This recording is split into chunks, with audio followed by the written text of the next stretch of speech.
Welcome back, navigators of the digital seas. Today we're demystifying Bitcoin's intriguing supply formula. No folklore, just the straight haul on how BTC keeps its course steady. Anchors away. Here goes. S32, 210,000, 50 for 2. Now let's break it down like we're explaining a viral TikTok dance to a buddy. Take S for starters.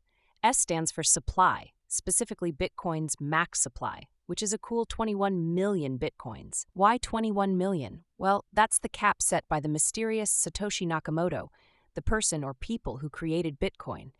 This limit is to make sure Bitcoin is rare, kind of like vintage action figures. The fewer there are, the more valuable they get. Moving on to the juicy part, 32. This number represents the number of times Bitcoin's initial reward of 50 BTC gets halved. Yeah, like slicing a pizza in half so many times you're left with crumbs. Every 210,000 blocks, that's Bitcoin's code for pages in its ledger, the reward given to miners for verifying transactions gets sliced in half.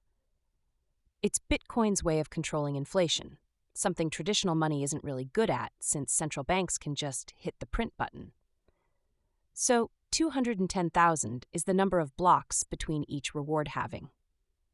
It's roughly every 4 years, which, in the social media world, is about 1 million trend life cycles. Now, the Big 50. This was the original reward in BTC for miners who used their computing power to solve complex puzzles and add a new block of transactions to the blockchain. It was like getting a rare, shiny Pokemon card just for playing the game in the early days. Finally, the 2. This is basically the halving factor, because the reward gets cut in half 2 each time. Imagine your follow count doubling overnight, but in reverse. This is the buzzkill for miners. Now you might be asking, why does all this matter? And why should there be any controversy around this meticulously crafted algorithmic poetry in motion?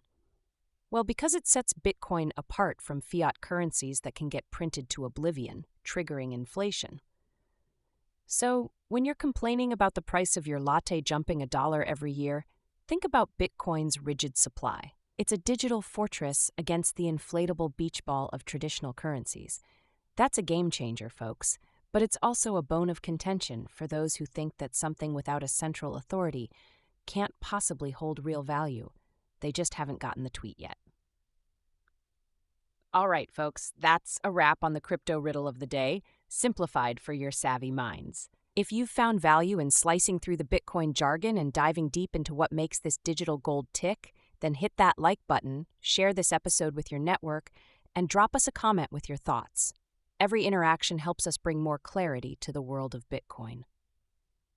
Remember, in the words of WBTM Voice, be water, my friends, adaptable and ever-flowing with knowledge. Stay informed, stay curious, and until next time, keep your transactions verified and your wallets secure.